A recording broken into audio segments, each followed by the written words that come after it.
My family kicked me out because my lover said I had trouble cuddling her, but now they want to get back together. My ex-girlfriend cheated on me. When I asked her about it, she got scared and told almost everyone we knew that I had struggled to hug her to hide the fact that she had been cheating. I was arrested while the probe was going on, but I was later freed because there was no proof. My parents had already stopped loving me, and most of my friends had stopped hanging out with me. Even though a jury didn't find me guilty, my parents still thought I was a bad snuggler who had just gotten lucky. I ran away when my best friend started to help me without telling them. I had nothing to lose. No one liked me or even came up to me. And my college wouldn't let me go to classes. They would only email me work and bring me in for tests. Going as far away from that town as I could, I found a flat and did some community service work to make some money. I was able to sort of get back on track. After a while, I changed my name because I didn't like looking at it anymore. I'm not sure why. And when I went to college, I made some new friends. This helped me start over. Again, I have no idea why I did what I did when still owing a lot of money and felt very poor at the time. After getting my teaching degree, I went to a country on the other side of the world where I now live. I moved into a nice flat and got used to my new job. Long story short, I met a girl who is now my wife. At first, I didn't trust her. If she tried to touch me, I would flinch or move around when she got close. When I saw how patient she was with me, though, I fell deeply in love with her. In the end, she gave birth to my twin daughters and sons, whom I love and will protect with all my might. Even though I was from another country and wasn't trusted, her family got used to me very quickly. They were nice to me. And I kind of remembered what a loving family is. My wife, kids, and I now live in a nice house together, and we're all very happy. Until last night, when my son and I played PlayStation while my wife and daughter were outside in the yard. Someone rang the doorbell, and to my surprise, my dad was there. He gave a weak smile and tried to talk, but I slammed the door so hard that he couldn't. My son was scared. I put him in his room and told my wife to get my daughter ready for bed. She was going crazy. I was the same way. When my dad kept knocking on the door, I broke down. My wife made me feel better and then opened the door for me. He told her he was my father when she asked who he was. My wife had only a vague idea of who I was, and she felt terrible about me. She looked very angry, and she started to yell at my dad for leaving me and other things. She was upset when I told her to let him in. I then told her to go to our kids' room and keep them busy while I talked to my dad.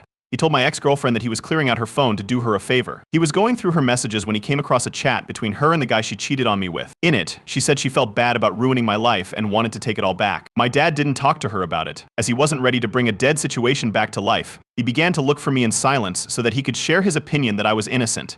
It doesn't matter to me how he got here, he's here. This is the part one need help with. I'm lost. After walking down different streets, I've thought about my choices and come to some conclusions, but I'm not sure what the best choice is. That he should go back to our country and leave me alone, or I could make peace with him and meet my mother again for the first time and for good. Change one.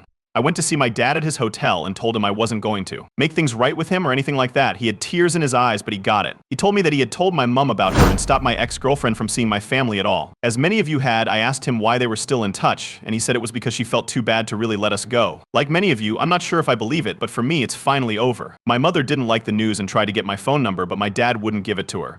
Since I think most of what they say is just a trick to get me back into their lives, I'm not sure what I can really believe. But after being thrown out on the streets like a rabid dog, it makes me sick. At the end, my son did ask who was at the door, but I told him it was a staff member. I am going to tell them what happened to me in the past when they are grown or having a hard time. I want them to know that I understand. Even though it scared me a little, we're all okay. I just hope my dad will keep my new life a secret. Change 2. Recently, there was an event with my family in which they broke a promise. It made me very angry, and after giving it a lot of thought, I chose to face them directly. I flew back to my home country and met with my mom, dad, brother, and even the girl who thought I did it. Of course, I was scared. I was shocked to find out that I didn't really think of them as family. I knew who they were, but I didn't see them the same way I see my wife, kids, and in-laws. At first, my mom broke down in tears and tried to say sorry. It just made me feel sick. My father tried to make my mom feel better, and it was my brother who kept his cool and started talking. His question, "How are you?" made me tell him to stop making small talk because this meeting was about me. I told them all that I didn't want to make peace, I just wanted to end things.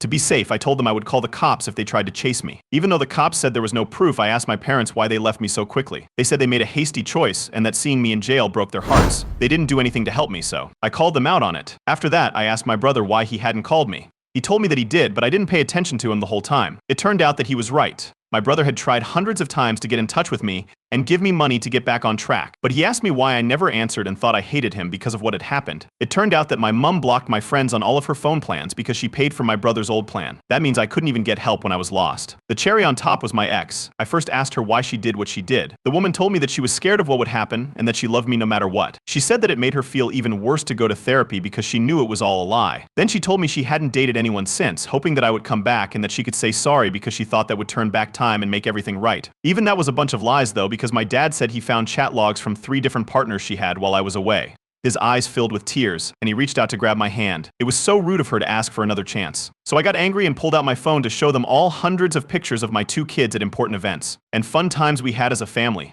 like trips to cities and their first day of school, as well as pictures of my wife and me holding them both. I told her what she could have had if she weren't so stupid and what my parents missed out on because they didn't listen to me. There was a time when I believed I had gone too far, but I saw that I hadn't done nearly as much as what they did to me. I did get to see my old best friend and his family, so my visit wasn't all bad. They were glad to see me, and I was thankful that they took me in when it seemed like everyone was against me. I want to take my kids back to the country one day to show them where half of their roots come from. They won't be able to get near my family, though. What I see as my only family are my kids, my wife and her family. I believe it went pretty well.